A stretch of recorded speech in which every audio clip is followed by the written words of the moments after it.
the public watching remotely. I'm Charisse Guerra, Chair of the Instructional Quality Commission. I call this meeting to order. Public comment on today's meeting agenda items may be provided during the meeting either in person by signing up on the sheet located at the back table or by dialing 667-770-1523 and then following a prompt to provide a participant access code. Callers will then be added to the queue. The operator will notify callers when it is their turn to provide public comment. If possible, we recommend members of the public dialing in for public comment continue to view the live stream of the meeting for a better understanding of the meeting's status. When it's your turn, please mute the mic.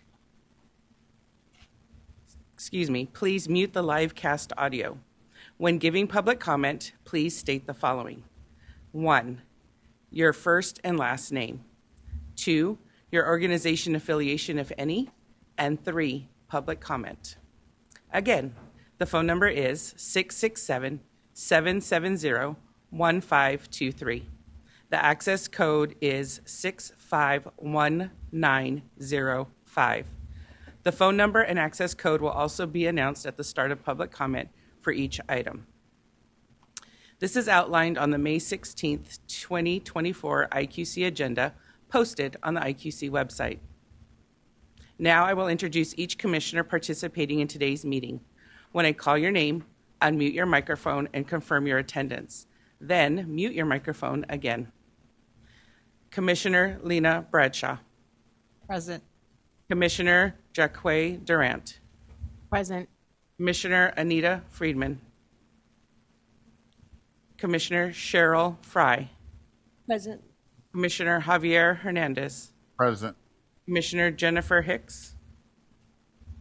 Commissioner Janet Lanning. Present. Commissioner Neil McGaffey. Present. Commissioner Alicia Regosa. Present. Commissioner Nikki Reyna Guerra. Present. Commissioner Ku Vang. Present. Commissioner Marcy Winower. Commissioner Erica Zapata. Present. Student Commissioner Ethan Chen. Present. Assembly Member James Ramos. Senator Ben Allen. Student Commissioner Chen will now lead us in the flag salute.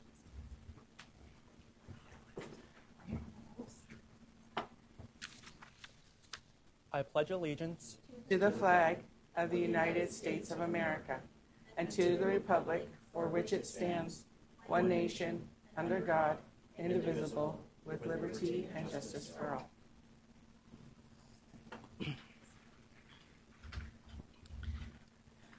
I want to go back to roll call. We had one commissioner who was omitted. Commissioner Kimberly Young. Present. Next item is 1C, overview of the agenda. The agenda today remains unchanged and includes approve January 24, 2024 IQC minutes, hear a presentation from the Arts Education Framework implementation, hear a presentation on the Clearinghouse for Specialized Media and Technology, and hear a presentation on media literacy. Next on the agenda is the approval of the minutes. The public comment for this agenda item is now open. Please follow the instructions on the screen if you would like to give public comment on the minutes. You have the minutes of the January 24, 2024 IQC meeting before you. If you have a substantive change, please present them now. If there are minor changes that do not affect the content, please email them to Denise Figueroa, IQC Liaison. While we are waiting for any members of the public to call in, do any commissioners have any concerns or questions related to the draft minutes? Is there any public comment? There's no public comment. The public comment for this line item is now closed. Can I have a motion to approve the minutes? I move to approve the minutes. Student Commissioner Chen made a motion. Is there a second? I second the motion. Commissioner Regosa has seconded the motion. Is there any discussion of the motion? I now call for a vote. All in favor? All opposed? Anyone abstaining from voting? The motion passes. Next item is 1E, my chair report. I don't have a chair report today, but I just wanted to thank all the commissioners, even though today's a short meeting, for making the trek out here. I'm really excited to see you all in person. Next, I am going to defer Deputy Cotton. Deputy Cotton will give her report later. She is currently presenting at another event, and she will be closer. She'll be with us closer to the end of the meeting today. Now I'm going to turn it over to Executive Director Torres for his report. Thank you so much, Chair Guerra, and hello, Commissioners, Board Member Lewis, who is joining us via Zoom, Seaford team members, and members of the public who are joining us today. I'd like to begin by recognizing the location and the land where we're meeting today. I'd like to recognize the Nisenan people whom had been the original stewards of this place here in California. I honor them with this acknowledgement. The first update that I have for you is about the 2025 instructional materials adoption. When we last met, I reported that on January 18th, the week before your meeting, the State Board of Education approved the documents related to the anticipated 2025 instructional materials adoption, including the schedule of significant events, the online instructional materials reviewer application, the questions that go with that application, and the evaluation criteria and content standards maps, thus officially kicking off the adoption process. I'm very happy to report that the online reviewer application has been posted on the instructional materials webpage for mathematics and will be now open until September 24th, 2024. Recruitment letters were sent out en masse on April 2nd to potential content review experts, and an additional recruitment letter was sent out to potential instructional material reviewers on April 5th. This IQC will be considering applications for reviewers at its November meeting and make recommendations of reviewers to serve on the adoption for State Board of Education consideration and approval in early 2025. I'm also very happy to report on the guidance for local instructional materials adoptions. When we last met, this IQC reviewed and recommended the guidelines for local instructional materials adoptions to this commission. This document supports local educational agencies, or LEAs, throughout the instructional materials adoption process, including links to current legislation, sample timelines for local adoptions, support for specific student groups, and implementation considerations. One important goal of this document is to identify the steps that those are engaged in reviewing instructional materials on behalf of LEAs can engage in to make these very important decisions. The second goal is to include links to the current and relevant resources at each step of the way to facilitate that decision-making process. The State Board of Education approved the guidance at its meeting on March 6th of this year, and I'm pleased to share with you now that it is posted on the Seaford webpage. More recently, I was very happy to see the Governor's May revised proposed budget, which was just released last Friday and more detail released yesterday. It does include a line item to potentially remove language in statute that would have prohibited a math and ELA adoption less than 1 year apart from each other. With that removal, it is possible to hold an ELA adoption as early as 2026, since we're holding our math adoption in 2025, but no promises there. The possibility is there, and we eagerly await the final budget approved by legislators at the end of June. Lastly, I'd like to share that we do have 2 new Seaford team members. We have Melody Phillips, who is our new student assistant for the Clearinghouse for Specialized Media and Technology. She's in school as a computer science major at American River College, and she works with us on Thursdays and Fridays. I'd also like to introduce Charlene Schmidt, who's returning to the CDE after a 6-year hiatus. She's joined the Curricular Initiatives Unit with primary duties revolving around the implementation of Proposition 28. Her previous tenure at the CDE prepares her well to navigate the guidance that's associated with Proposition 28, since she worked on different highly public programs, including charter schools and the assessment office. And I believe Charlene is in the audience today. There she is. Is Melody here as well? No. All right. Well, welcome, Charlene, to Seaford and CIU. So those are all the updates that I have for you, and I now officially return this meeting back now to Chair Guerra. Thank you, Dr. Torres. Next is item 1H, report of the State Board of Education, and Board Member Lewis will be providing an update via Zoom. Good morning, everyone. I am Brenda Lewis, one of two State Board of Education liaisons to the IQC. And unfortunately today, member Glover Woods was not able to join us, so I will be giving our complete report today. As you know, Cynthia and I, we collaborate ongoing with the State Board of Education President, Linda Darling Hammond, with the members of the California Department of Education, other board members, and the IQC, and those practitioners in the field to support all of the innovative and impactful work that goes on every day within our state public schools. And we just want to continue to acknowledge the work that the Instructional Quality Commission does, the work that you do to advise the State Board of Education on instructional guidance, curriculum, and materials adoption is so important, especially with the upcoming mathematics instructional materials adoption. So we want to continue to offer our thanks and our gratitude to each of you for taking the time out of your busy day, your busy lives to participate on the IQC and for contributing your expertise and experience to the work that you do that is so very important.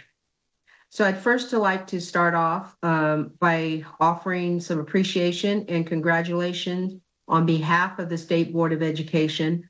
I want to extend our sincere appreciation and congratulations on your work of this commission to inform the final draft of the guidance for local instructional materials adoption.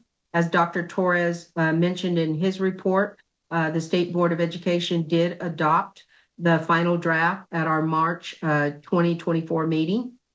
And this was all a result of your thoughtful and comprehensive input that you provided over several of your meetings. And because of that, the State Board of Education, we were able to have some very meaningful dialogue and discussion around the document. And that enabled us to really adopt the final draft with the utmost confidence. So we thank you for that. I will now move on to give you a recap of last week's board meeting. We had a one-day meeting on Wednesday, and I'll report on two items that I believe are important to the Instructional Quality Commission. The first of which is a report on the Reading Difficulties Risk Screener Selection Panel. The State Board heard an update of the work that this panel has been doing and a CDE recommendation for approval of the review process, the review elements, and evaluation criteria and rubric for evaluating and approving screening instruments that will be submitted to the panel.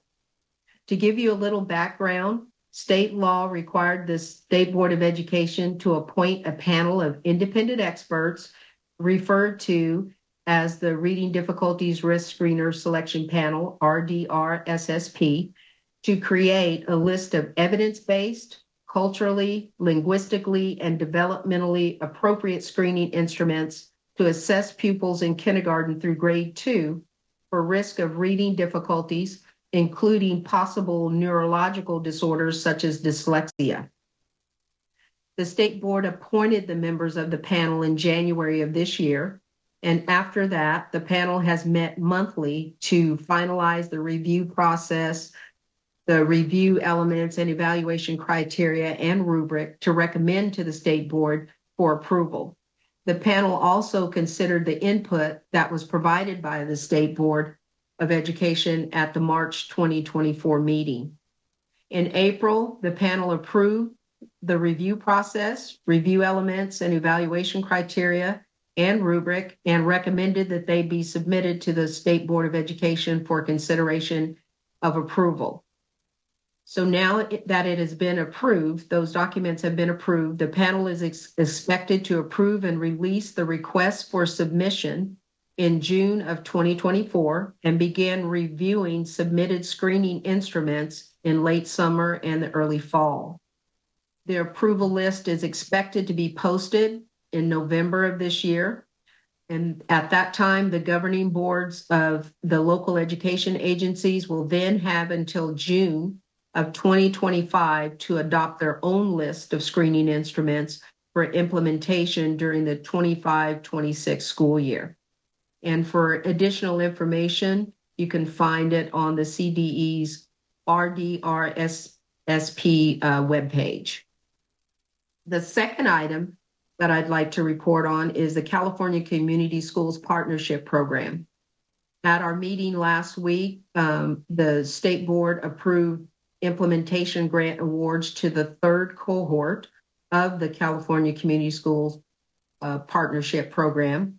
And to give you a little background in the history of the partnership program, it was established in 2021 through a state investment of $45 million of the Elementary and Secondary Schools Emergency Relief Fund, otherwise known as ESSER, to expand and support existing community schools. The State Board of Education adopted the California Community Schools Framework that establishes the CCSPP as a critically equity program rooted in 4 pillars of community schools, which are integrated support services, family and community engagement, collaborative leadership and practices for educators and administrators, extended learning time and opportunities. The grant program, it prioritizes schools with more than 80% of unduplicated students, which include low-income students, English learners, and youth that are in foster care. The asset-based and justice-driven core practices that guide the community school strategy seek to address long-standing opportunity gaps and disparities in student academic outcomes. The grant opportunities from 2021 through 2022 through 2030, 2031 include planning grants, implementation grants, as well as extension grants. To date, the State Board of Education has approved 495 grants to local education agencies to establish new and expand existing community schools, and funding to create a statewide technical assistance infrastructure to create and sustain community school implementation and programming. The current request, which was approved last week, was to approve funding for an additional 288 implementation grants. And the 288 applicants approved for the implementation grant included 94 charter schools, 23 county offices of education, 171 school districts that include 65 elementary, 12 high schools, and 94 unified districts.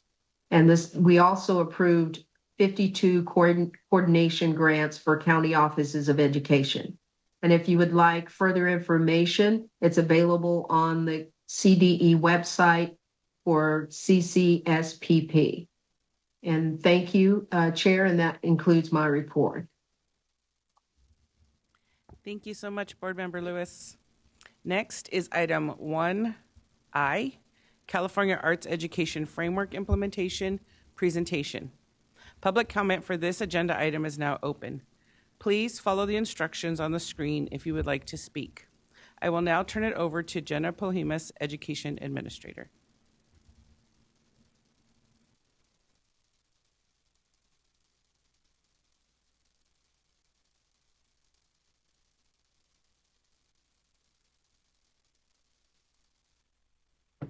Press the button.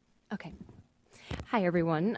Good morning, Commissioners. My name is Jenna Polhemus, and I am the Administrator in the Curricular Initiatives Unit within Curriculum Frameworks and Instructional Resources Division here at CDE. Today, in just a few moments, you'll be hearing from 2 leaders, not only in arts education, but also in supporting the implementation of, the implementation of the California Arts Education Framework for Public Schools, Transitional Kindergarten through Grade 12, commonly called the Arts Education Framework, and Proposition 28, the Arts and Music in Schools Funding Guarantee and Accountability Act, which we also refer to as AMS, Arts and Music in Schools. While this presentation does not have any action associated with it, our hope is that you all can see how the work of the Instructional Quality Commission has long-term impacts for the field throughout the entire life cycle of a framework. Furthermore, we encourage the Commission to consider how the success of the Arts Education Framework may relate to the upcoming decisions you will be responsible for making related to the State Board of Education adopted 2023 Mathematics Framework. Before they begin, I would like to highlight how the work of the Instructional Quality Commission impacts instructional practices in the classroom through the IQC's role in informing and shaping the guidance of a framework. As you may know, the IQC's role all starts with your review and your approval of the guidelines to revise or update frameworks as identified through focus groups.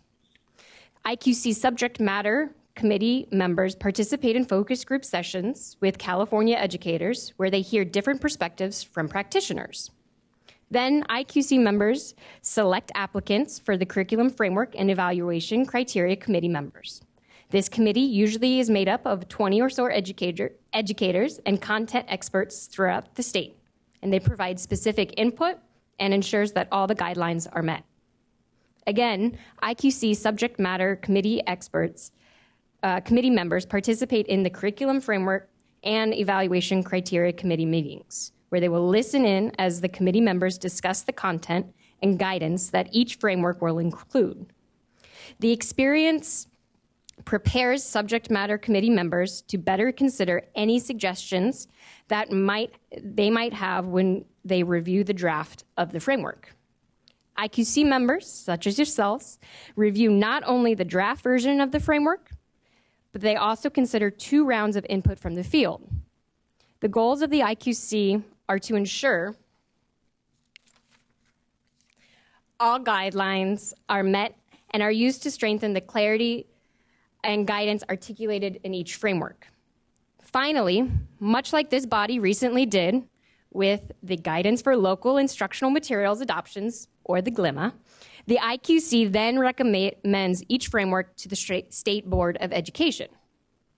So although much work of the IQC is involved with the initial adoption and implementation of framework, they have long lives.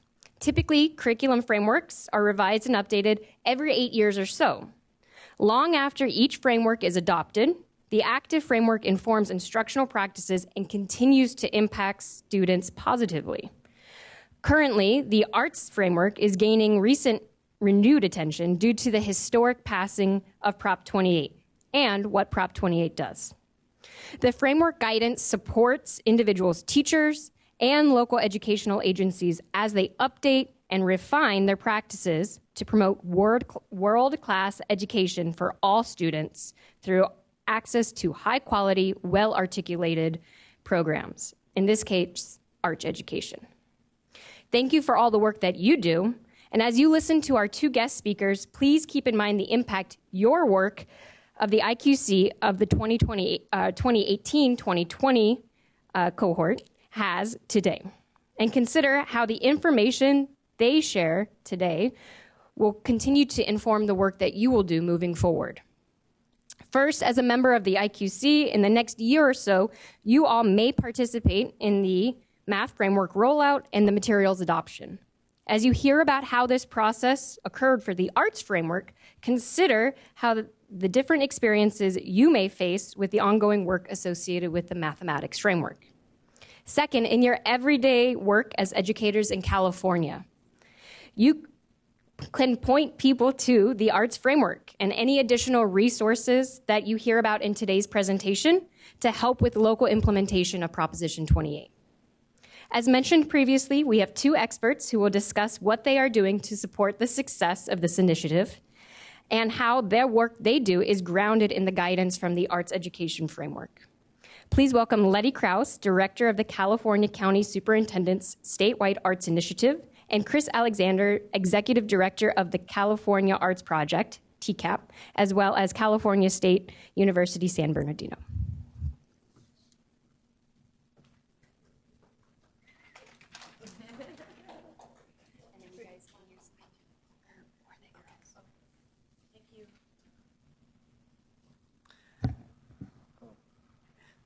Wait, okay. Do you want to click? Is it in here? The slide. Thank you. Okay, good morning, Commissioners, and thank you, Jenna, for the introduction and for supporting this presentation. I'm Chris Alexander. I serve as the Executive Director of the California Arts Project, the network, and its network of regional sites. It's commonly known, as Jenna said, as TCAP. It's one of the 9 subject matter projects, and my statewide office is located at CSU San Bernardino. For the past 6 years, I've had the pleasure to partner with Lenny Krause in supporting the arts education framework and implementation. Thank you, Chris. I am Liddy Krause. I'm the director of the California County Superintendent's Statewide Arts Initiative. My organization is formally known as CISESA, might be more familiar to you. And the Arts Initiative itself is a network of arts leads. The leads are designated by County Office of Education Superintendents, and they support arts education implementation throughout the state. Our structure is tied to the 11 regions of the California County Superintendents, and the Arts Initiative also functions as a subcommittee of CISC. So I'm going to start by giving you an overview of our collaborative journey. In 2017, I was here in Dr. Torres' division as a consultant, leading the Arts Standards and Framework revision. The Arts Standards and Framework includes guidance for dance, media arts, music, theater, and visual arts. TCAP, and then what was then known as CISESA, in consultation with us then at CDE, began collaborating even while the 2019 art standards were still in development. And we were collaborating to plan and fund a rollout of the arts education framework, even though it was still not yet completed. We did this by utilizing a similar model that had been done in collaboration with CDE, CISESA, and the California Subject Matter Projects for the California History Social Science Framework. In December of 2019, we had, just when the arts education framework was around the corner for completion, we had our first in-person meeting. We had CDE at the table. That was me and others from my division. We had CISESA, we had TCAP. We were all in the room, and we were planning for those rollouts. We had planned rollouts in every region in the state, and they were one-day events, and we were really excited. And of course, you know what happened next. COVID disrupted our plan. And so even though that happened, we still needed guidance for the framework that was about to be adopted. We know that frameworks don't roll themselves out. So TCAP and CISESA continued to collaborate and develop a new plan to develop resources and engage in a virtual launch. So this actually ended up giving us a bit of a silver lining.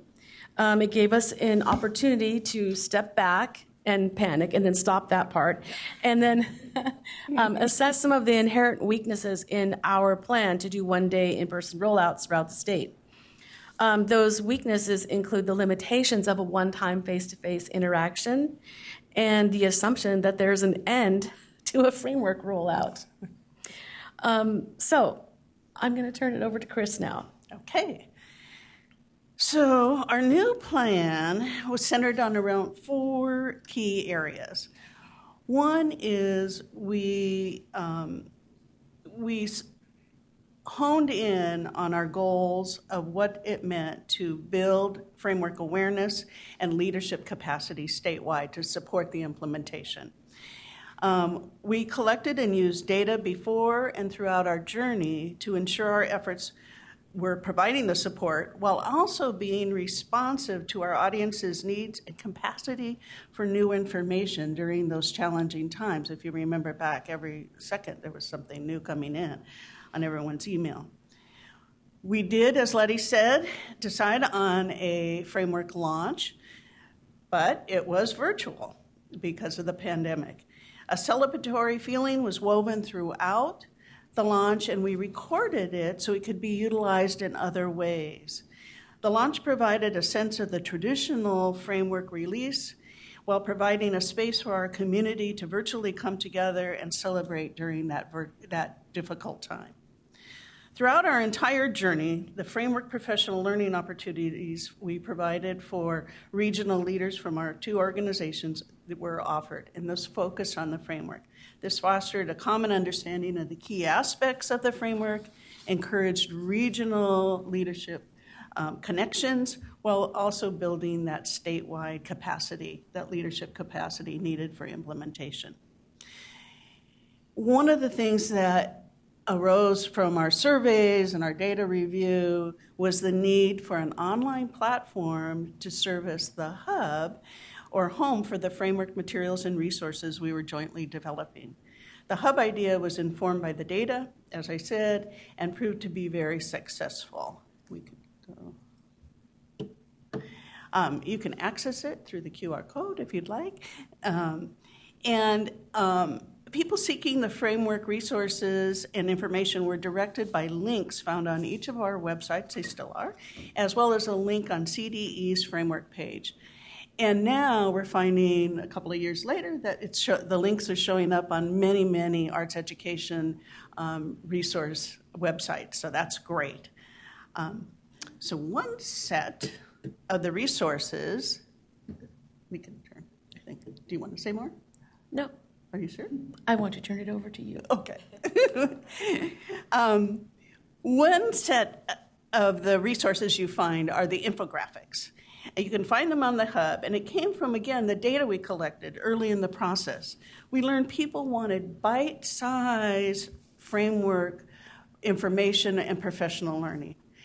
And that, I think, is still holding today with all the changes. We also recognized we had multiple audiences with a range of needs and purposes, and you can see them listed on the slide. And we utilized the expertise found across our 2 communities to create sets of infographics and other resources tailored to each audience. And this has been, I think, a very successful aspect of all of the support for the implementation. The first one for educators, in the variety of infographics, they focus on the key standards and framework concepts. So if you've ever printed out our framework, which I have, it is 2 huge volumes, and it's wonderful. It's wonderful. But we find people take it in small bits. And the infographics provide those, and they're also resources. If they go to professional learning, they can go back and refresh and use with others. One of the things we do with the educator infographics has been providing full sets of these at our annual conference and within our programs at schools and districts when we do an overview of the framework or they're going into strategic planning. It's something tangible they have to put together. And an example that we use those infographics for educators, just recently we were at the CISC Symposium, and we used them to help support our presentation on connecting arts education, LCFF priorities, and student success. They blend nicely that way. Okay. Parents and families. This is a critical part because really arts education is at the heart of the community. And so it's important to have our parents and families understand what arts education is and how they can be supportive. You can also find sets of informative infographics there for parents and families. And they're geared to the things that they need to be able to interact on committees such as LCFF or when they're planning for their arts and music. We have been using those annually with the California Music Educators Association's annual Parent Education Summit. We provide a workshop for them and give them sets of those useful resources. And we've been sharing with the leaders and administrators at our professional learning communities. So when they work with their communities, they have some tools that they don't have to create themselves. And I'd say we use those similarly, and also in some presentations we've done to the PTA. So we've done presentations for the PTA. And so we also have a group on our site for leaders and administrators, specifically around Chapter 9, which is implementing effective arts education. And we, especially with Prop 28, our organization links on our funding page with funding information. We link back to the hub and those sets of resources. Everything that you need to do this implementation of arts education is in Chapter 9. So we try to keep sending people to the infographics that we have there. Yep. We do the same with our strategic planning or revisions of strategic plans now that there's additional opportunities available. And then finally, with the Cultural and Community Assets Group, that is our group of teaching artists or community-based organizations that provide arts education for students and are part of the picture, especially with Prop 28 recognized as a part, not the 80%, but the other 20%. They're vital partners, and we use them in conversations with our county people who often rely on these community partners to provide arts education, so they use these resources to help interact with them. We've had a long-standing partnership with Fontana Unified School District's Dance Collaborative. And with their artists, we've been using those resources to help them shape their learning, the instructional plans they're planning with the students so that it extends and deepens the learning that they're getting in the regular school day. So the hub also houses, as was mentioned earlier, key video excerpts from the launch, especially one that's been useful is the excerpted presentation on equity in arts education, support for all learners. It also includes customizable slides that were developed at CDE, and we house those slides there as well, so people can just take the slide deck and customize it for their own district or whoever they're working with.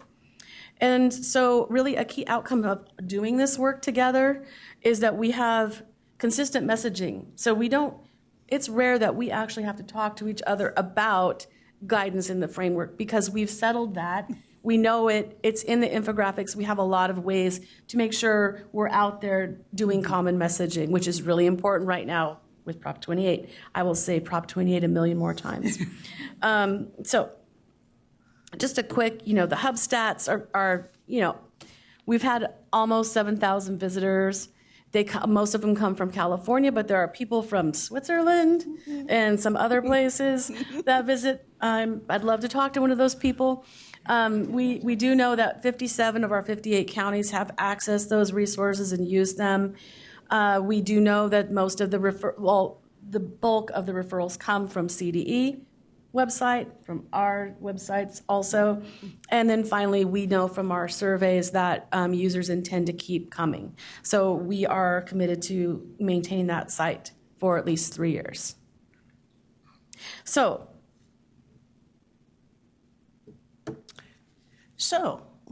it's me still.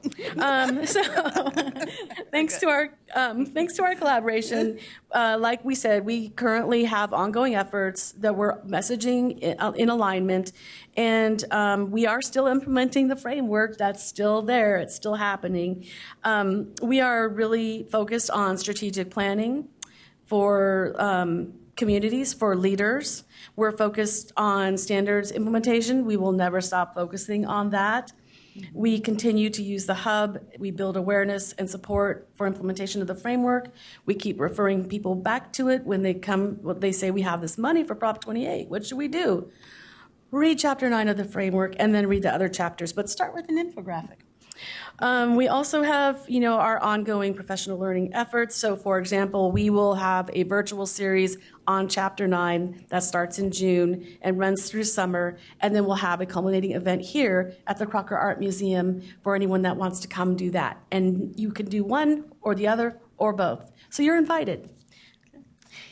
And we've just concluded our third year of an ongoing administrator and leader professional learning community that's held online, focused on supporting implementation of the art standards and the framework. And surprisingly, it has grown in attendance this year, as you can imagine, and since the passage of the Arts and Music in Schools funding, and it will begin again this year. And those administrators and leaders, including TOSAs, emerging department chairs that are now faced with new opportunities, are also directed to the hub and all the resources.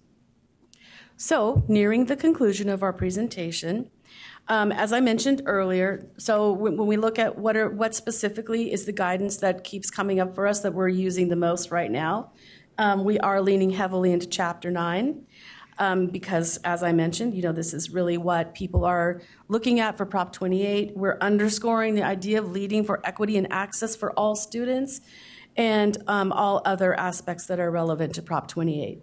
Mm-hmm. And I remember back in this room, actually, throughout the framework writing and review processes, everyone was encouraged to write towards the future. At that time, we couldn't have predicted the pandemic or the recent passage of Prop 28 and the changes that they would bring for arts education. Fortunately, all of us and all of the community that were involved and all the reviewers, the advice was taken to heart, and the framework has already proven to be a valuable forward-looking document. In the five chapters, discipline chapters, we're finding that current teachers are looking at what's new in single subject teaching of the arts. Multiple subject teachers are using that to even understand what is dance education and what does that look like at an early age with early learners. I'm also hearing, and I'm very happy of this, that it's being used in our pre-service preparation across the state. The other groundbreaking chapter, I feel, is the co-equal arts integration. It clarified for the field the prior kind of varied approaches and misconceptions of integrated arts learning, and is being used as a guide to expand learning opportunities for students. And again, it's being used heavily within pre-service courses. And also, again, with Proposition 28, with the focus on expanding access and supplementing, not supplanting, arts education, we find that there's a lot of talk about culturally and linguistically responsive education in this expansion process and the opportunities there to expand. And also the idea that's really taking hold everywhere is a universal design for learning, which is both of those ideas are not separate chapters in our framework. They're embedded throughout the framework. And so we return to that again and again as well. Mm-hmm. And it addresses the ongoing professional learning needs of the range of educators supporting arts education, such as multiple subject educators, which may have not had any pre-service support in any of the 5 areas, single subject educators, and administrators and leaders. This guidance is proving to be very helpful at this time as new courses are being developed and expanded.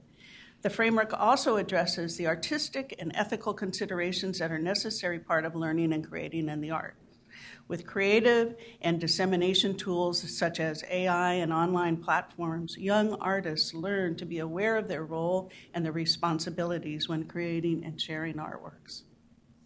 So our main point, and I hope that you can remember this one piece, frameworks stand up to the test of time, and they're resources for challenges that we do not yet know about. So congratulations to you for being on this committee and being a part of that important work. I'm going to leave you with this last quote from the framework, which I won't read to you, but I will note that it touches academics, engagement, parent community engagement, and school culture and climate. So again, thank you for this opportunity to talk with you and update you on the status of the framework and its implementation. And thanks to you, Chris, for this collaboration. And thank you. And to you, Dr. Torres, for the continued collaboration. Thank you both for your presentation. Are there any questions or comments on this presentation?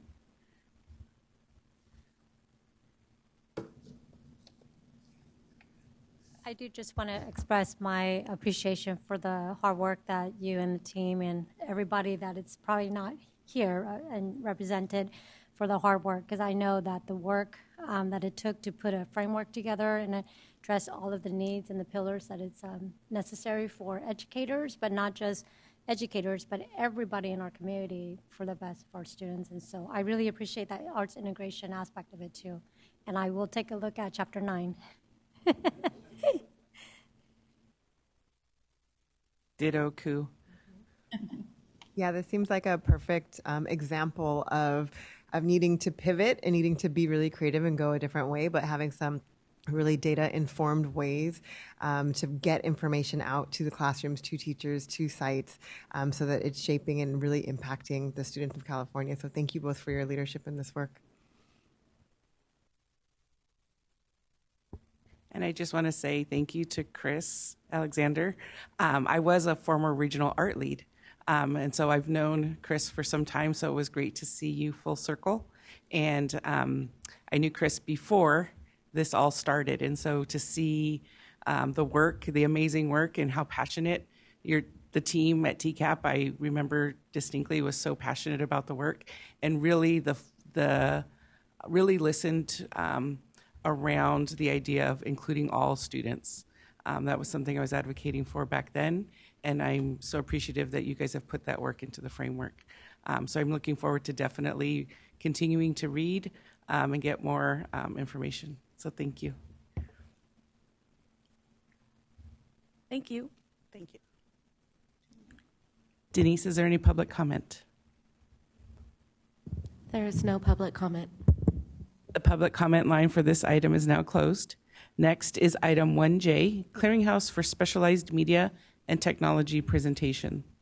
Public comment for this agenda is now open. Please follow the instructions on the screen if you would like to speak. I will now turn it over to Executive Director Torres. Thank you so much, Chair Guerra. I'm very excited to introduce the next presentation. Dr. Marla Clayton-Johnson is here to provide you with information about the Clearinghouse for Specialized Media and Technology, many of the staff of which are seated here in the audience today, and they do amazing work. Once the IQC recommends and the State Board of Education approves the instructional materials, those materials become eligible for specialized funding to create accessible versions of textbooks, workbooks, and literature books. So the work of an adoption does not end at the curation of the list, as these amazing individuals here pick up that baton and ensure that those materials are accessible to all students. So at this point in time, I'd like to formally introduce Dr. Marla Clayton-Johnson.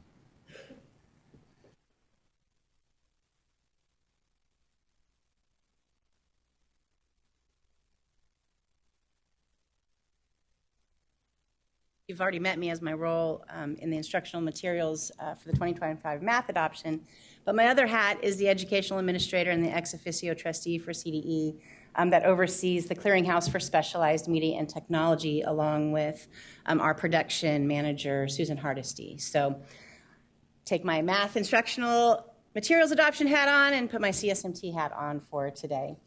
At the last IQC meeting, you might remember David Almquist's mathematics instructional materials adoption process presentation, that you will be reviewing several reports of findings regarding the publisher and content developers' math instructional materials program submissions.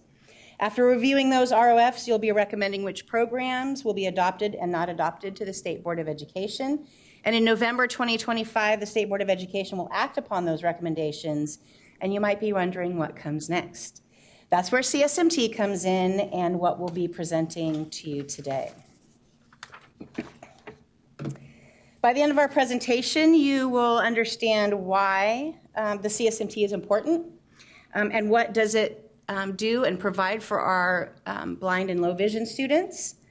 Across the state, you'll also understand how educators can access the resources that CSMT provides. And then also what the federal quota program and the act to promote the education of the blind is. And you'll also meet the amazing team that makes it all happen here at CSMT. So why does the CSMT exist? We are incredibly fortunate in California to have education code that ensures our work benefits the students. A summary of Education Code 60312 is that the State Board of Education shall make available copies of adopted textbooks and other state-adopted print materials in large print, braille, and audio for students with visual impairments. Summary of Education Code 60313 is that the SSPI shall maintain a central clearinghouse, which is CSMT, of accessible instructional materials for use by California public school students with visual impairments or other disabilities who are not able to progress using conventional print methods. Knowing the why behind CSMT, the work of the CSMT is rooted in our curriculum and instruction process in the state. In California, for any content area, as you know, that begins with the development and adoption of the state standards. Then the standards drive the curriculum framework, and the curriculum framework then in turn drives the instructional material adoption. And that's what you'll be participating in for math in 2025. Following the State Board of Education's adoption of instructional materials, the print-based student materials need to be made accessible for students who are legally blind or have a visual impairment. This is where the work of CSMT begins. And the CSMT is California Public Schools' main point of contact for getting accessible versions of the K-8 adopted instructional materials textbooks for use by students with disabilities in accessible formats such as Braille, large print, and audio. As well as we have other related services and programs, and in order to understand how those materials get into the hands of students, we'll discuss the instructional materials ordering and distribution system. So following that instruction materials adoption in 2025, the publishers and content developers of those state-adopted materials will provide the CSMT with digital and physical copies of their state-adopted textbooks, and we in turn then can provide these to schools for the use by students with disabilities in accessible formats. At this time, we only convert print-based materials, as digital materials are already required by Education Code to meet accessibility requirements. Our materials are available at no cost to any public school employee on behalf of any student with disabilities or special needs. And our entire collection and catalog is housed online where designated schools and or district personnel can download files or order books anytime through our instructional materials ordering and distribution system, which we affectionately call IMODS. On the back table there, you will be able to see some of the products that CSMT and our vendors and our partners provide for our students. So that's kind of neat to go back and take a look at those. Large print books, Braille books, readers, that kind of thing. And you have a gift from CSMT in front of you. That's a calendar, a Braille calendar that you have in front of you for 2024. So Braille and large print, that work is done by our outside contracted vendors. A large majority of our Braille is transcribed by CalPIA incarcerated individuals at Folsom State Prison.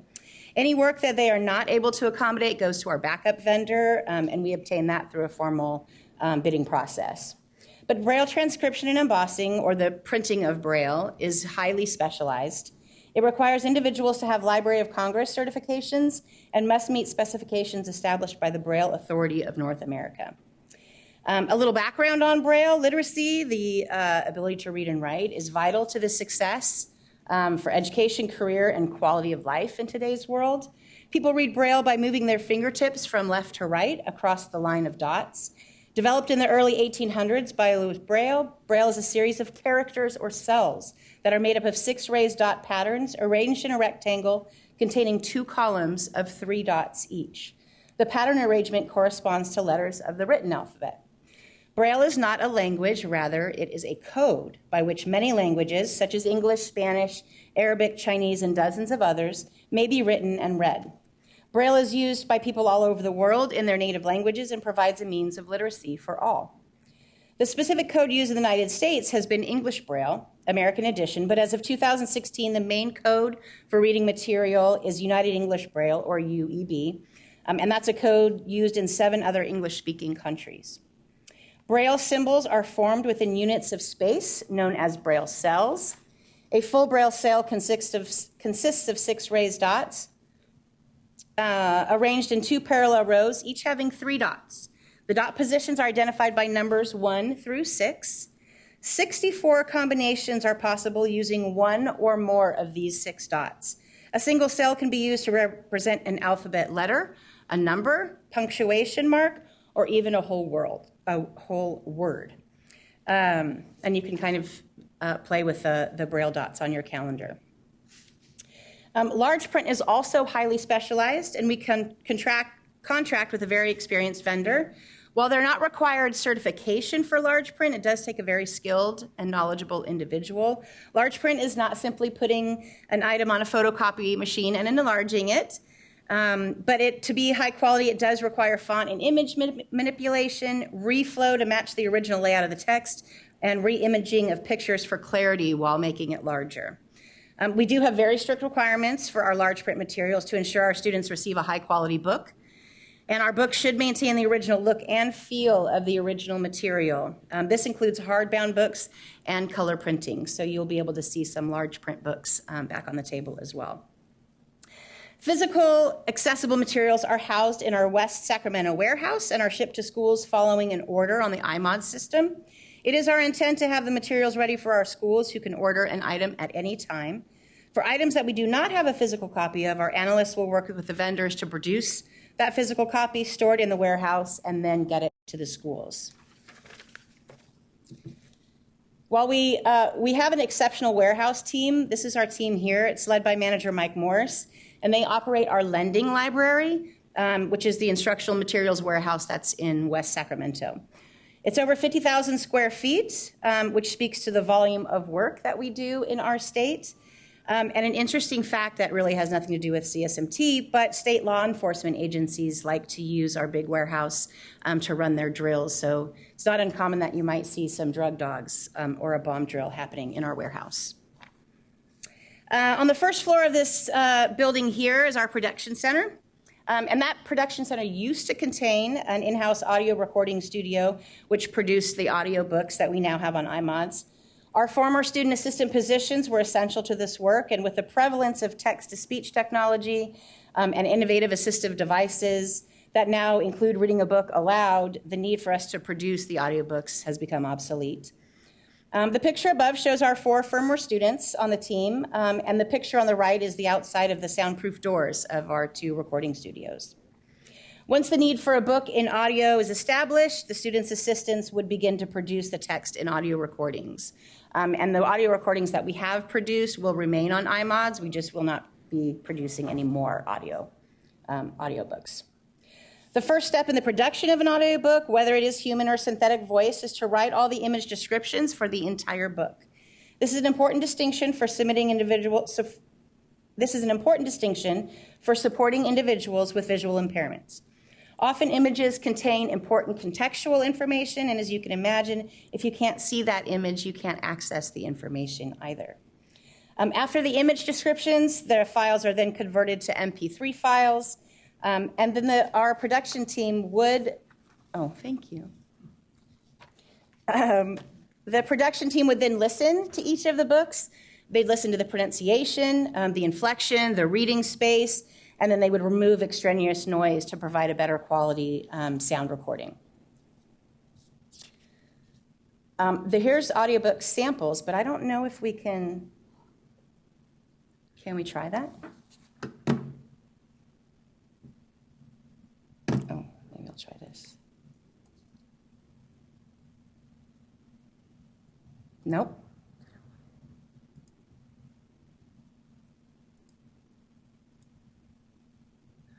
Okay. Can't hear it. But that would have been kind of cool to listen to. In addition to providing accessible instructional materials, here are some other services that CMT provides. We run a Braille and Teach list service, and that offers the individuals working with students with visual impairments the opportunity to kind of connect and network, and then share their resources amongst each other. CSMT also serves as the state coordinator for the National Instruction Materials Access Center Coordinator for California, which is NIMAC.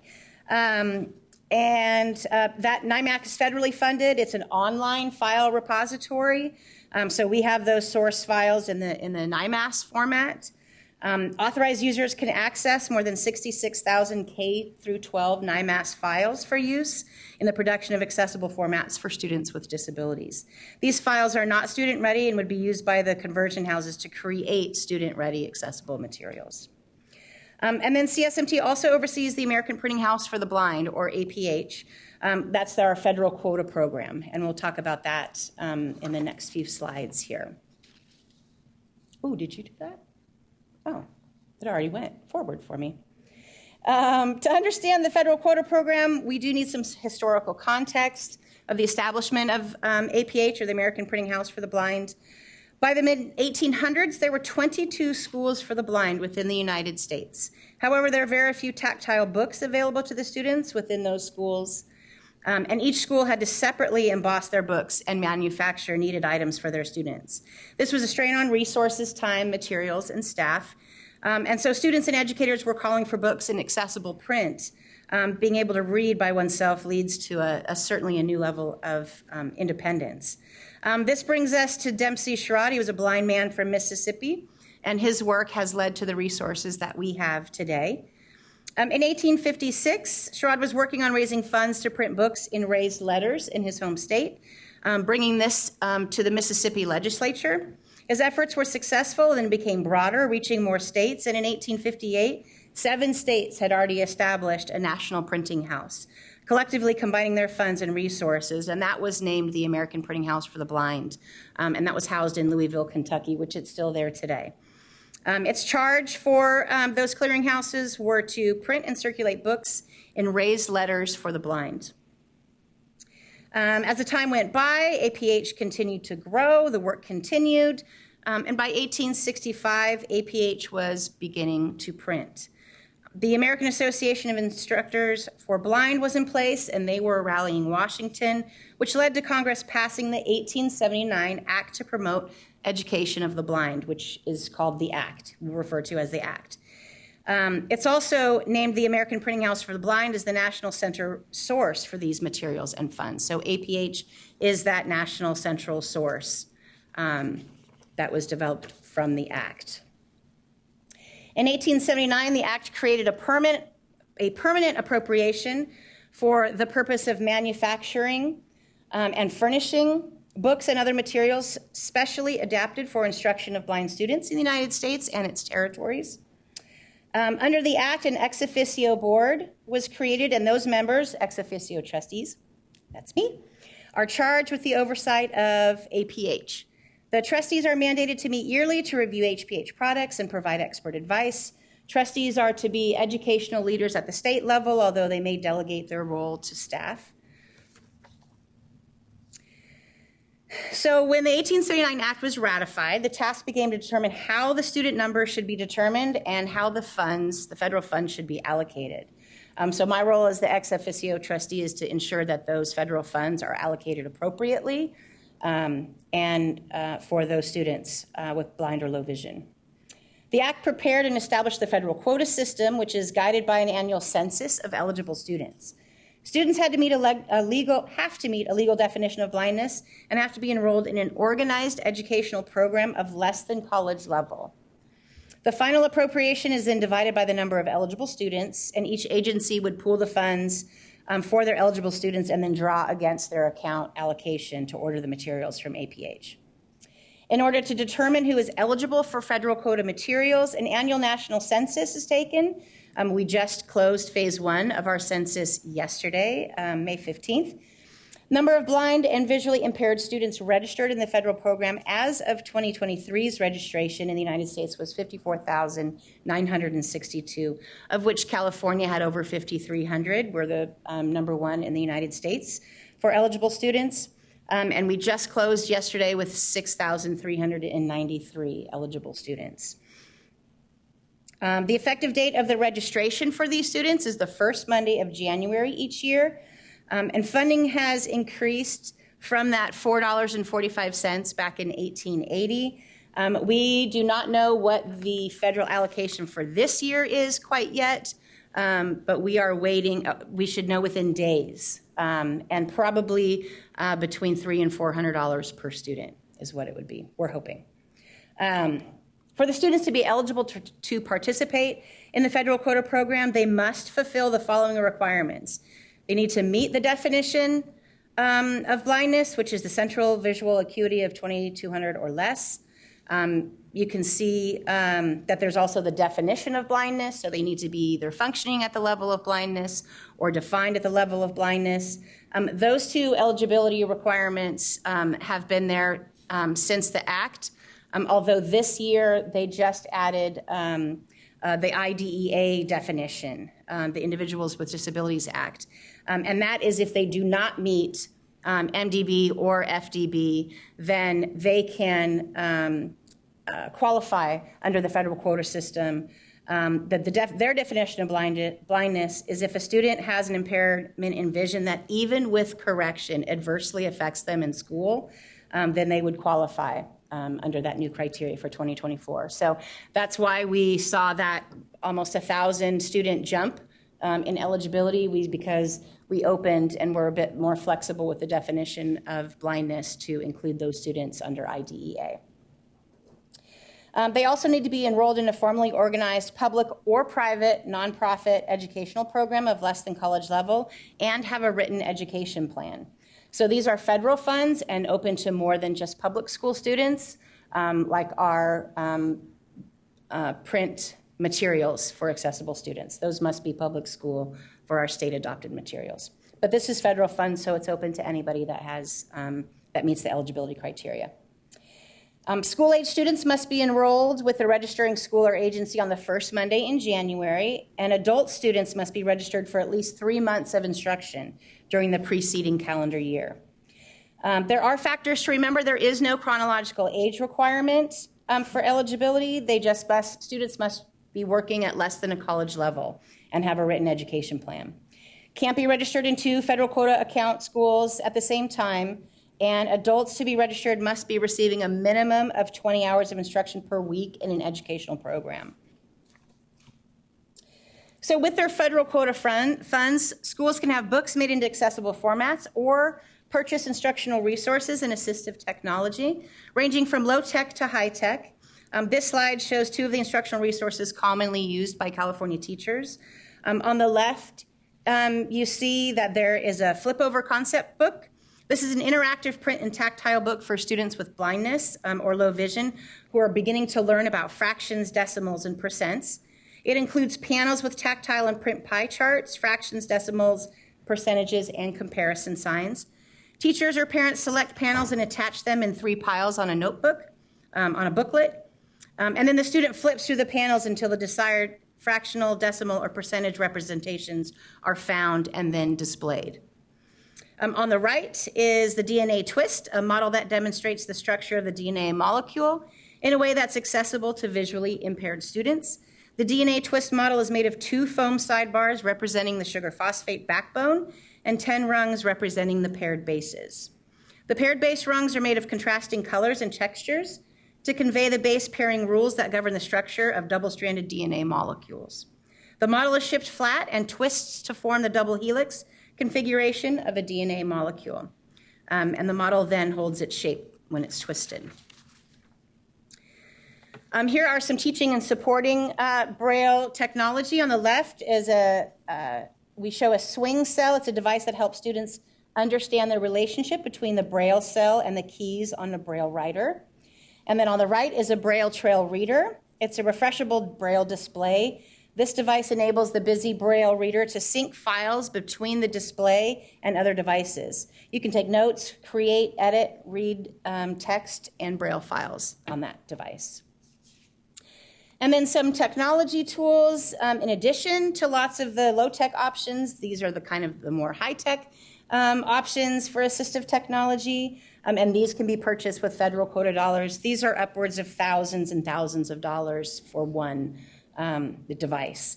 The Jupiter is the device that helps users of all ages who are visually impaired see the world in high definition. The camera has 3 modes. There's reading, distance view, and self view. So that's the one on the left that says energy and life. And then the mini light box helps students utilize their residual vision to develop awareness of light, color, and objects. It also improves eye-hand coordination, tracking, scanning, visual discrimination, and visual perception skills. So tons of resources that are out there, and the federal code program that we oversee here in CSMT for the state of California is the reason why students have these in their hands, which is pretty exceptional. So now that you have some background on what CSMT does, these are the folks, these are the who that make all of this happen. And you have some context when we will introduce them. So when I introduce you, if you could stand up, that would be great. Okay, I don't need to introduce me because I already did that. Susan Hardesty, our production manager. She is the one that oversees all of the material productions, works with the vendors for Braille and large print, and oversees our Braille and large print desks. Thank you. Jeanette Reyes. She is our digital specialist, so she works really closely with NIMAC and converts the files into accessible files for our students. Thank you. Grant, he is our iMods guru. iMods is our instructional materials and ordering distribution system, and he is the one that takes care of all the iMods registration, ordering, and making sure all IT and passwords and all that kind of stuff provides that service. James Morrison, he is not here today. He is our APH. He handles all of the federal quota program, our 2 different accounts for the federal program and the ordering that takes place and registration. He does all of the census data for all the students, but he is unable to be here today. Erin Coffage, she runs our Braille desk. So she works really closely with the vendor. She sends out all of the files to be transcribed and embossed, works really closely in making sure everybody's taken care of and our students have what they need in terms of accessible materials. And then Stephen Parker, he is our large print ordering. So he handles all of the large print ordering for our students in the state of California, as well as works very closely with the vendors as well. Carissa Richards, she is our she's over there. Carissa Richards, she is our Clearinghouse for multilingual documents, which doesn't necessarily have anything connected to Braille and large print ordering, but she oversees the Clearinghouse that produces the parent-facing documents in 26, 27 different languages for the state of California. So that's a public clearinghouse that she oversees. So I know that concludes our presentation about CSMT, but we would like to honor one of our longstanding CSMT members who is retiring in a few days. So Susan Hardesty, if you would like to come on up. She's not the one retiring.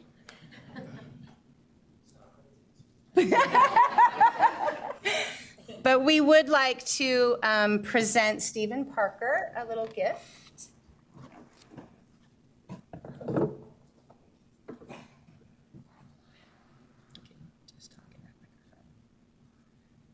Stephen has been doing large print for 22 years.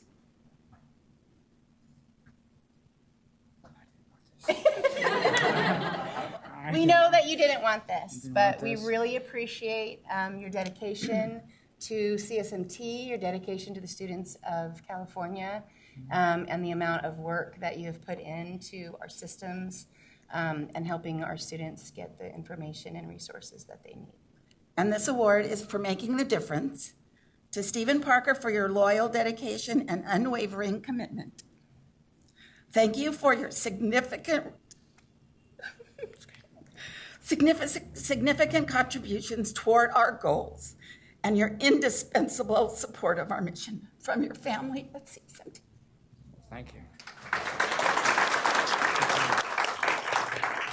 Thank you.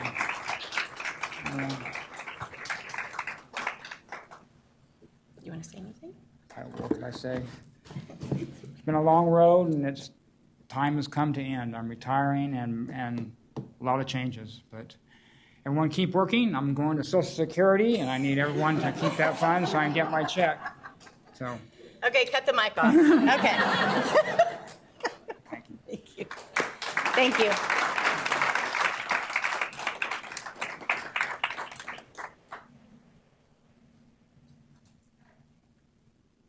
Thank you for your presentation. Are there any questions or comments on this presentation?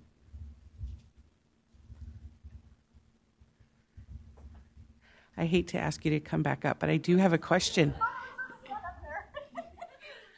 So I am curious, if a child is in a dual language program and they are visually impaired, do we offer bilingual resources? So we don't offer transcription or translation, rather, of those services, but LCAP funds can be used to produce translated materials for students that are blind or low vision. So if it's an adopted curriculum, and we adopted a Spanish, let's say, version, we have that available? Yes, if that version has been adopted, if a program's version in another language has been adopted, yes, those would be produced. Interesting. Didn't know that. Yeah. Any other questions or comments? I just would like to say how impressed I am that, you all are experts in this area and are able to provide these materials for our students that really need them. And I learned so much from your presentation, and I thank you for all of the work that you do, because you're making a huge difference for our students so that they're able to access, the content and learning. So thank you so much for everything you do, and congratulations on your retirement. And who's going to do his job? We'll find out. I would like to point out, too, before I came into CSMT, knowing that the state of California is massive, we're the number one with all of those students, and to find out that each program is supported by one person. Grant is the only one supporting, the iMods, or not the only one, but taking care of all the iMods. James is the only one that is doing the APH for 6,400 students in registration. Jeanette is downloading all and converting all those materials, and Stephen and Aaron are doing the large print and Braille, and Carissa overseeing. It's just one person that is, and you think that there's a million people working behind the scenes, but we have a very small and mighty team, and I'm very proud and honored to work with them every day. Yes, thank you for your support and services, and I can't wait to go take a look at some of the resources that are available in the back. Yeah, super cool. Check them out. Anyone else? Okay, Denise, is there any public comment? There's no public comment. The public comment for this item is now closed. Next is item 1K, media literacy presentation. Public comment for this agenda item is now open. Please follow the instructions on your screen if you would like to speak. I will now again turn it over to Jenna Polhemus, Education Director.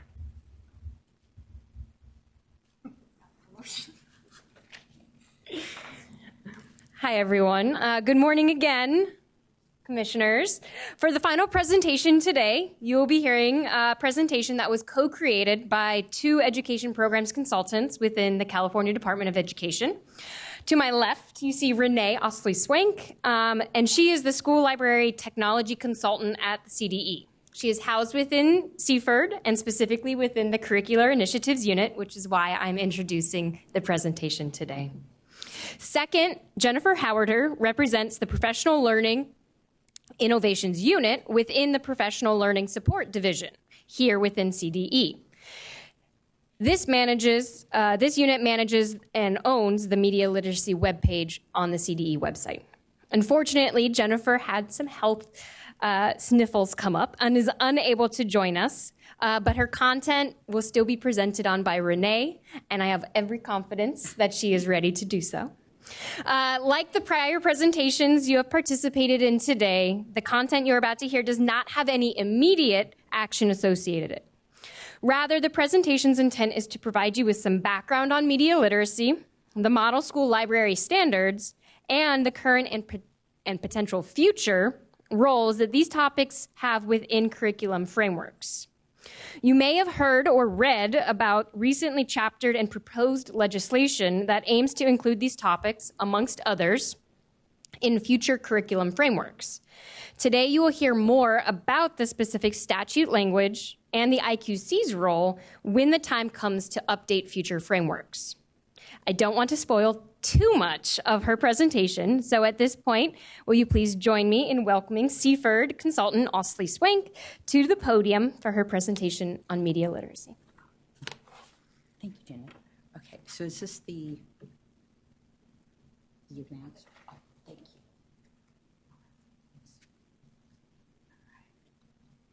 All right, good morning.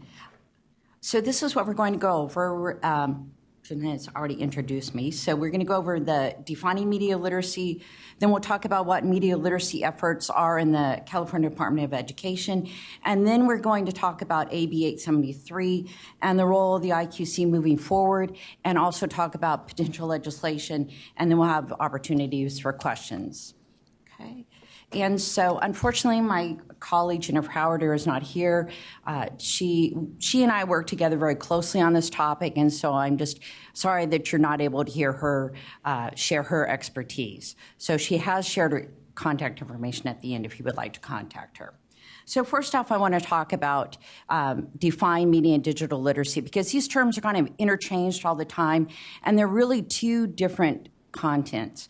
So in essence, media literacy focuses more on understanding and analyzing information in media formats, including magazines, newspapers, television, movies, games, music, cell phones, the internet, anything that deals with any form of medium.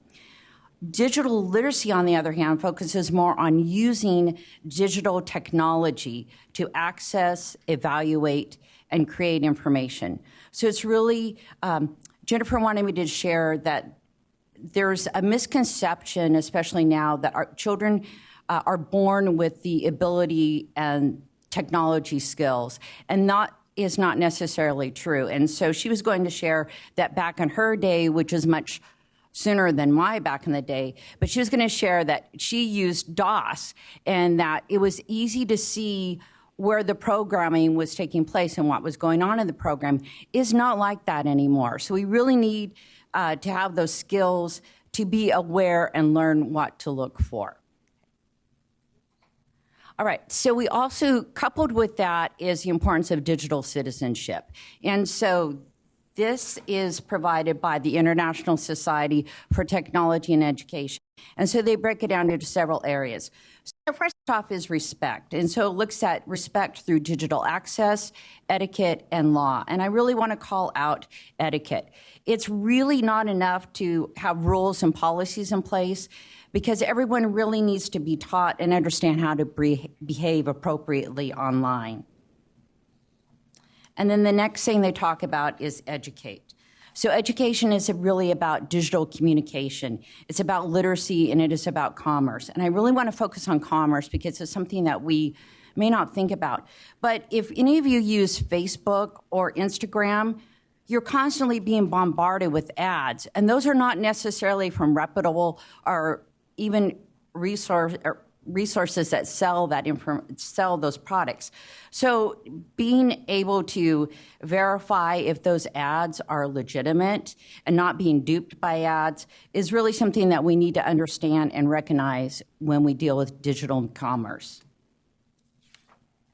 And then it's also about protection.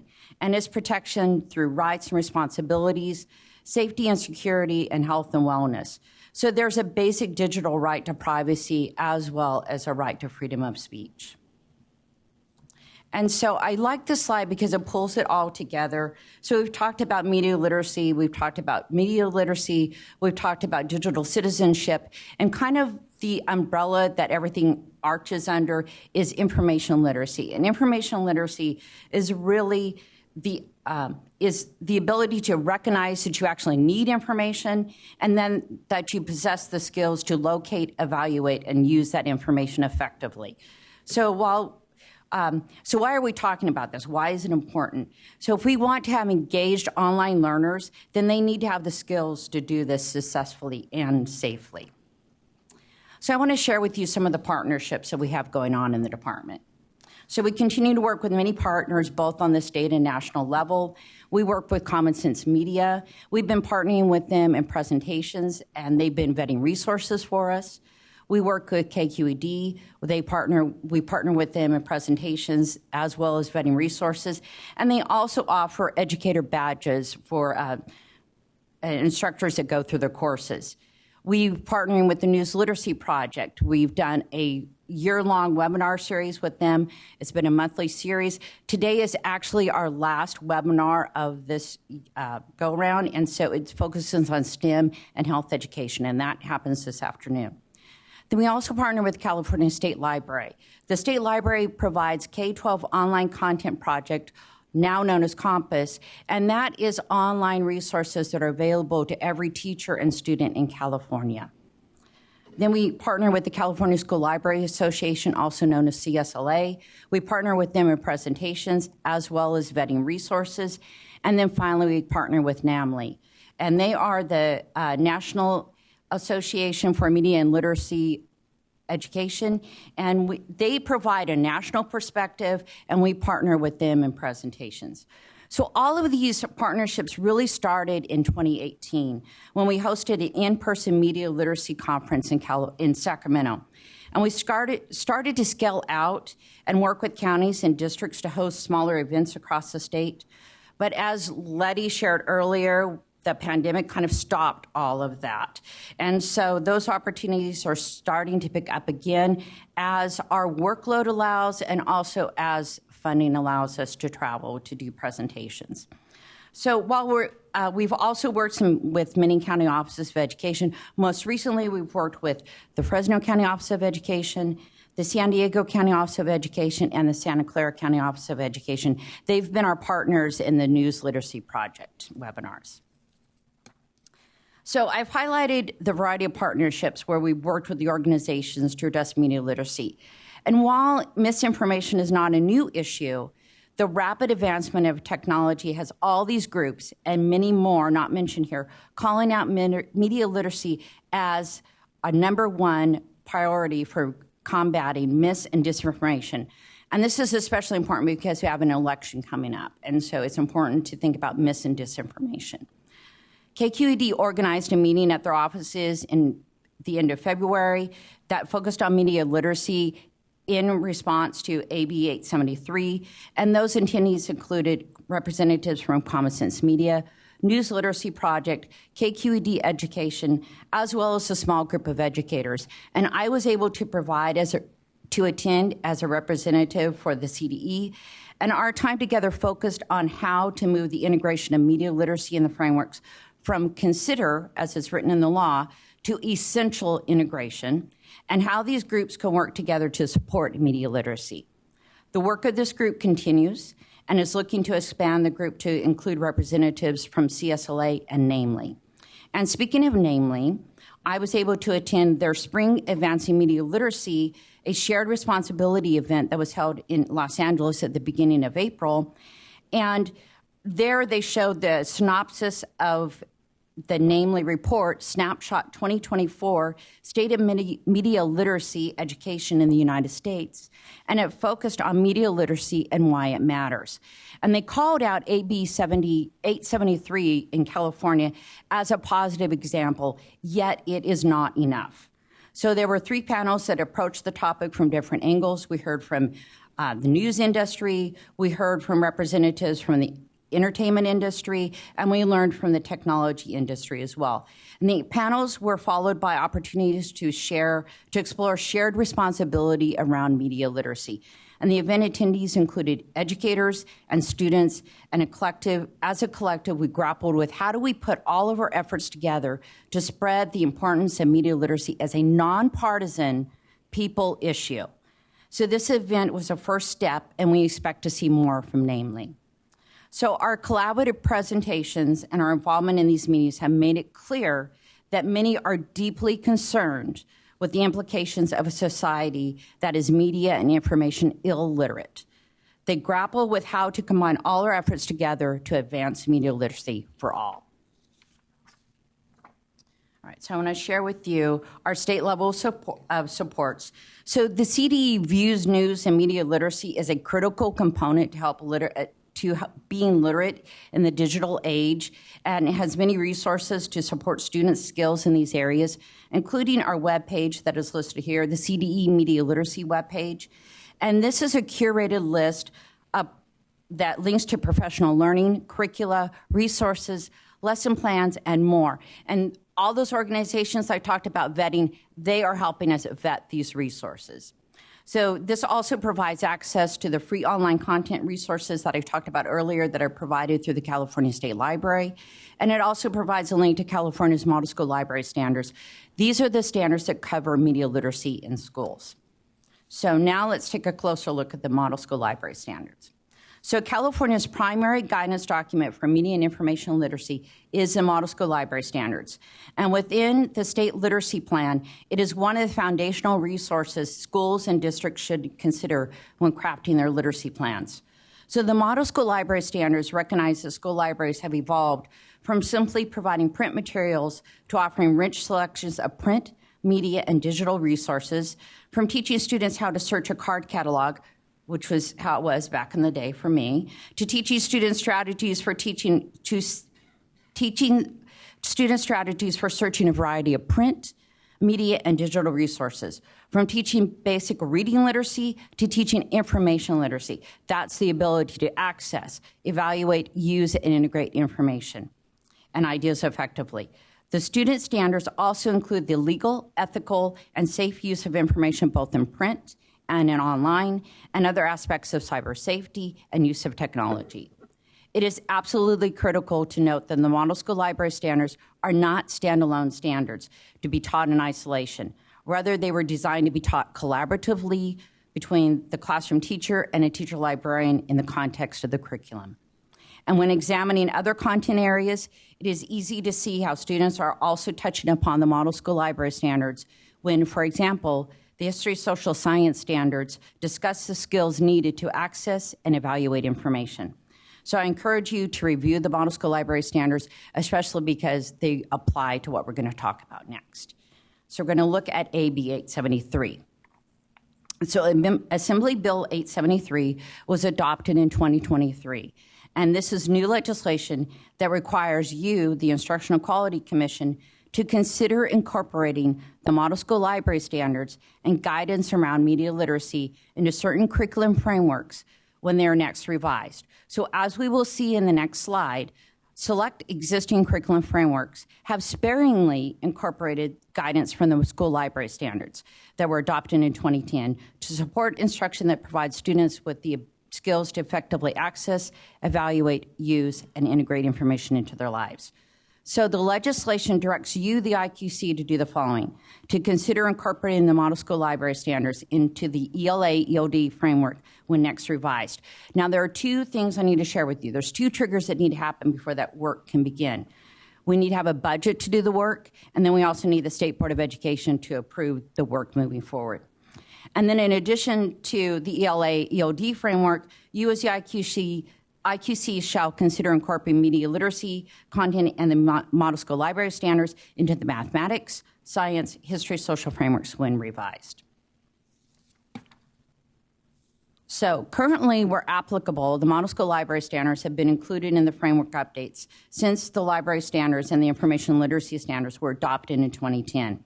So I've included a couple of examples here from the health framework, the science framework, and the ELA-EOD framework. So as I shared, the Model School Library Standards are designed to be integrated across the curriculum, and they are California's media and information literacy standards. So the citations that are shared in this chart here apply specifically to media and information literacy. All forms of media impact every aspect of our lives, and as such, when frameworks are updated, the IQC should consider how media literacy connects to all the content areas. The 2014 ELA-EOD framework integrates the library standards across the chapters, and they are extensively integrated in Chapter 10, Learning in the 21st Century. The ELA-EOD framework has done the best job of all the frameworks in integrating media literacy. So when the ELA-EOD frameworks are next revised, your work as the IQC will be to consider how best to integrate those model school library standards. Are they sufficiently integrated as they are now? And how do you best address media literacy at all grade levels? Let me see, and I'm going to go back. I was not quite finished with that slide. Another thing I'm going to call out to you is that to consider the age of the standards. Are they current enough, and are they forward-looking? So while they were written to hold up over the course of time, there's been an explosion of social media, technology, and artificial intelligence since their adoption in 2010. So are these standards that the legislation asks us to align to adequate, or do they need to be updated before the frameworks are updated? So the group that KQED is organized, that is looking at media literacy in AB 873, they're asking these questions. They're also asking for a media literacy framework as well as the scope and sequence. So those requests from the field could be addressed in an updating of the model school library standards. And for example, they could be based similar to the computer science standards, where those standards have the standards, then they have an in-depth progression chart and a mini framework that shows districts how to implement the standards. And then the other thing to consider as the frameworks are updated is how to place a greater emphasis and intentionality on media literacy. And so now we're going to look at some proposed legislation that addresses some of these considerations.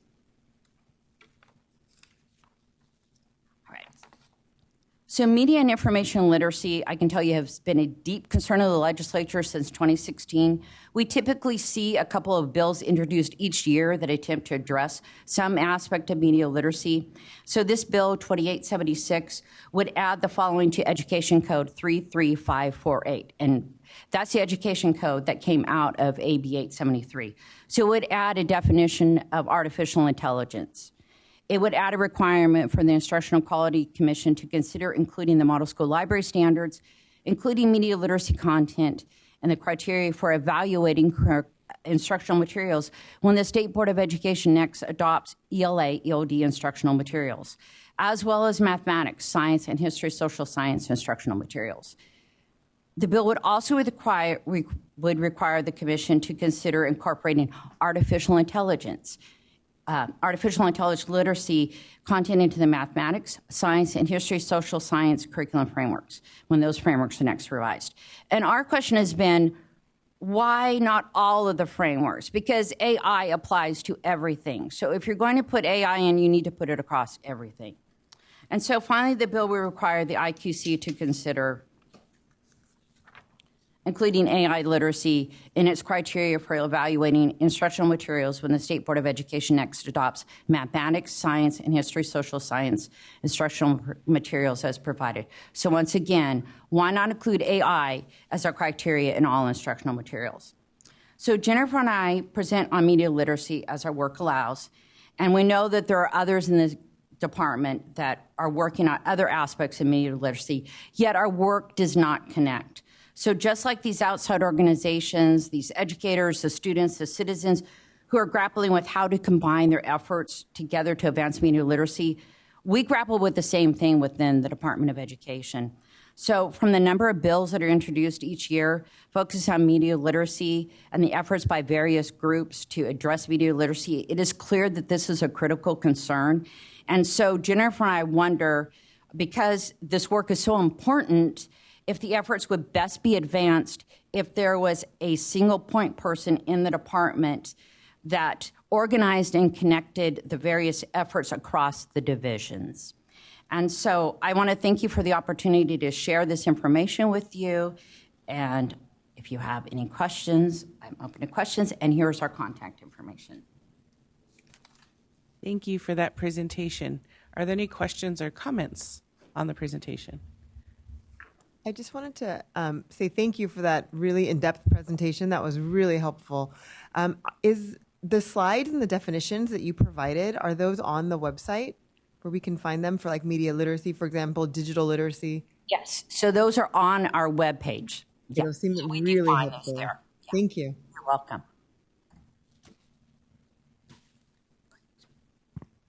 I just wanted to, I'm sorry. Thought I got away. Not yet.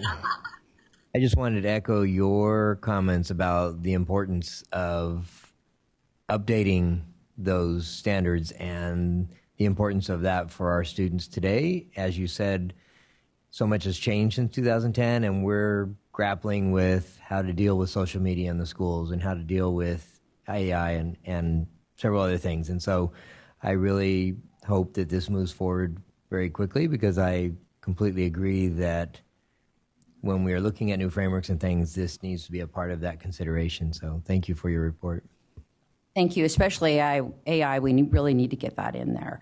And so they were designed to be broad and to stand up over time, but the world has changed so much. Yeah, thank you. I'm going to keep you. Sorry. I was trying to talk fast. I piggyback on the gratitude expressed today. And I wonder, as we're coming up on a math adoption, kind of the intersection of what you're talking about. Right now, I was looking at the IQC shall consider including media literacy content as a criteria. And so I'm wondering what that looks like as we're moving forward with looking at materials. So it's a wonder. I don't know if there is. I wondered the same thing, and I'll defer to Dr. Torres. Thank you so much. That's a great question. What guides the instructional materials adoption, as you all know, specifically for mathematics, is Chapter 13. And those are the evaluation criteria that will guide the 2025 adoption. So future adoptions, that evaluation criteria may look a little bit different based on these pieces of legislation. Thank you. I also would like to express my gratitude, and again, adding to what everyone else has said, the updates in regards to AI. I'm really looking forward to see what happens with that, because that is a big question that's come about in many districts. And just even thinking back in my area, specifically around mathematics, and I'm so glad you asked the question, what does this mean for our adoption for 2025? Because that's a question that keeps coming up from many teachers and local school districts.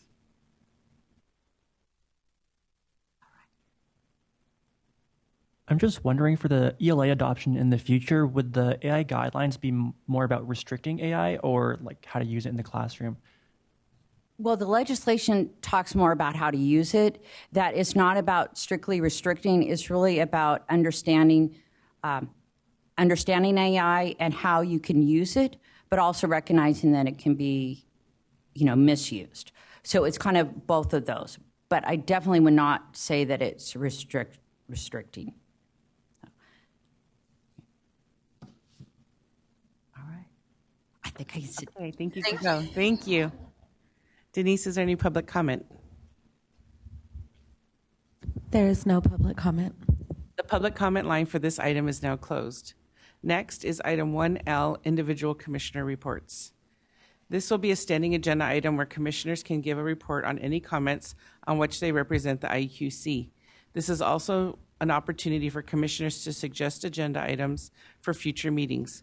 Would anyone like to speak?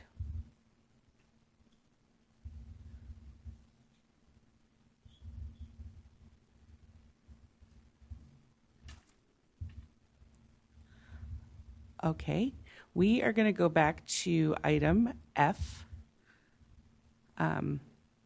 report of the Deputy Superintendent. Thank you, Deputy Superintendent, for making it today. And I know you had another meeting. Thank you. There were about 4 meetings today, just all at the same time. I'm like, okay, I should have wore tennis shoes today, but. And I do want to say thank you for allowing me to address you later in the agenda. Funny, the conversation that you just had, I'm going to be speaking in DC at a conference next week on the topic of how do we center equity during the digital revolution, and really talking about equity in AI and what does that mean, and really drawing on the guidances that CDE has put out. I think we are ahead of the game, as we always are. I was told that we were number 2 in getting a guidance out. Oregon had us by, I think, 6 days. But really, that conversation and that question is one that we will continue to have as we move forward. So Thank you for that. So good morning, IQC members. Again, my name is Cheryl Cotton. I'm Deputy Superintendent of our Instruction, Measurement, and Administration branch here at the California Department of Education. And we certainly have a lot going on in instruction, measurement, and administration. Work that we're supporting is around the California Literacy Roadmap, work supporting the adoption of dyslexia screeners, recruitment of reviewers for the math adoption, support for arts funding related to Prop 28, finalizing the drafts related to the study of the Hmong, Vietnamese American, and Cambodian peoples and cultures created through AB 167, and work to provide guidance to LEAs to safeguard students' rights to an accurate and inclusive curriculum. So the work is real, and you are all a part of it. Each of those projects I've mentioned have some bearing on the past, present, and future work of the Instructional Quality Commission. And while your role may not relate to some or all of these projects, it soon will, and the positions you serve help to strengthen and support what we're doing here at CDE and the ways that we can support all of California's kindergarten through 12th grade students. I should add TK as well, and pre-K as well. It's everybody. So this report, I want to cater to what you've probably heard already today, since I'm coming at the end of this conversation. I know that you've heard an update on the implementation of the California Arts Education Framework.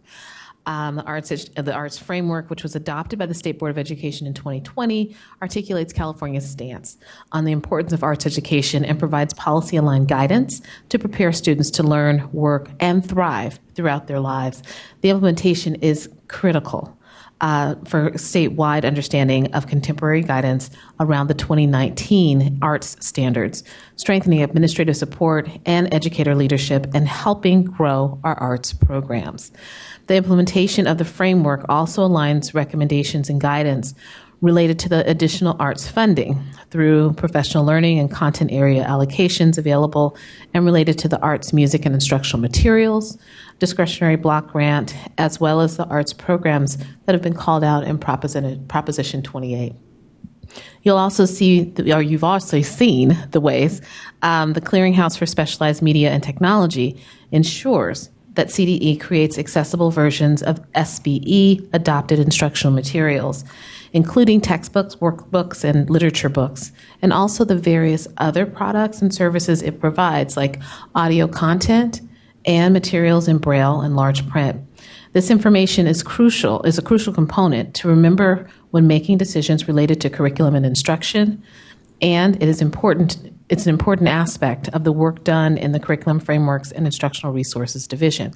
I do want to just draw on those connections, again, within our branch, within our department. We do support our California School for the Blind as well as our schools for the deaf. And so there are so many connections to be made with the work that we do here and how it directly impacts some of our most vulnerable and our neediest students. So thank you for the work that you do. You've also heard an update on the impact of the renewed focus around media literacy, as we've talked about, and how the existing and future guidance that you'll see, review, and recommend will help ensure students have the tools they need to think critically and understand the impact and influence of the media that they consume. It's that question, particularly around AI, not trusting it, but questioning it all the time. Is what is needed as we move forward in this digital age. There's a lot that you've learned today, and I hope that those presentations were helpful to you. I hope that they were helpful to you in your role as educators and working with students that you see every day. So with that, I will turn it back to Chair Guerra and say thank you for your time. Thank you for your service. Thank you, Deputy Superintendent Cotton. Now we are going to go to item M. Public comment for this agenda item is now open.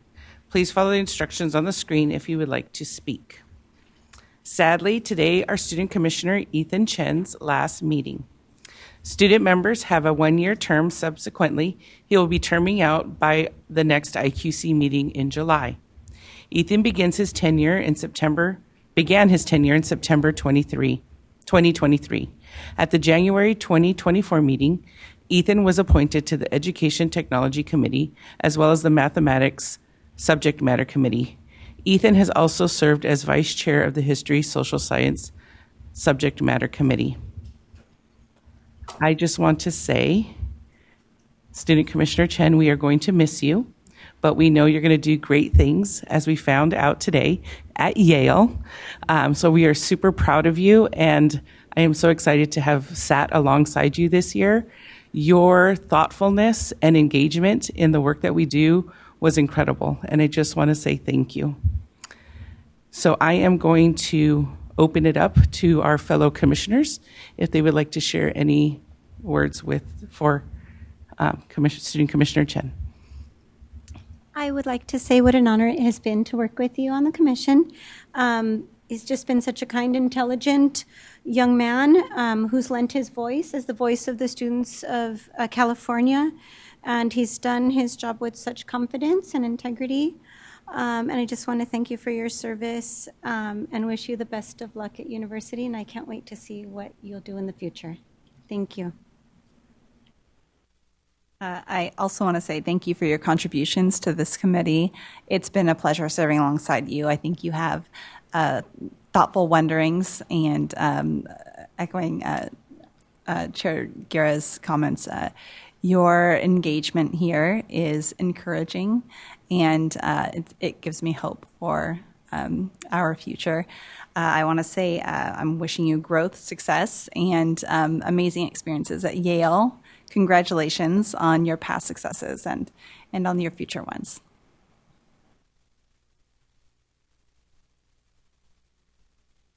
Well, I think I speak for a lot of us who you had us at when we walked all around town together with a bunch of us seasoned people, and your thoughtfulness and deep thinking has really been appreciated here.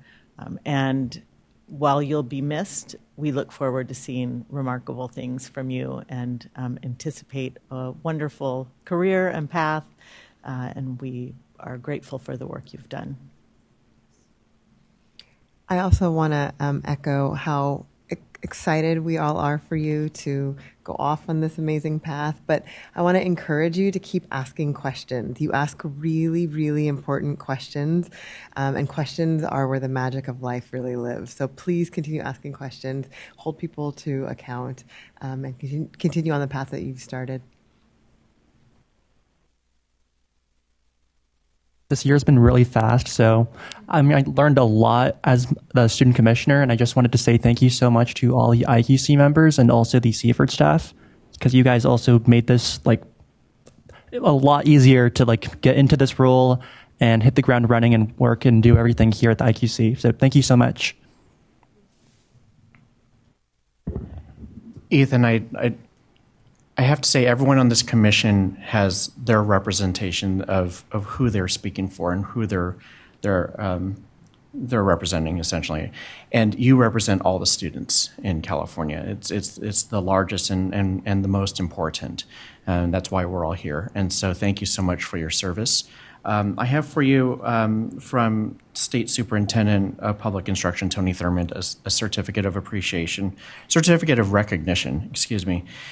So this certificate is presented to Ethan Chen in honor of outstanding service as a valued member of the Instructional Quality Commission from 2023 through 2024.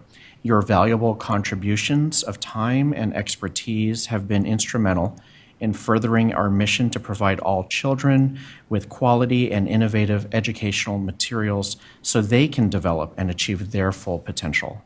I, as in Tony Thurmond, extend my sincere appreciation for the time and effort you have contributed to such a worthwhile endeavor. And Ethan, I know our paths will cross again, so keep up the amazing work. And we have a plaque for you as well that will be sent to you via mail.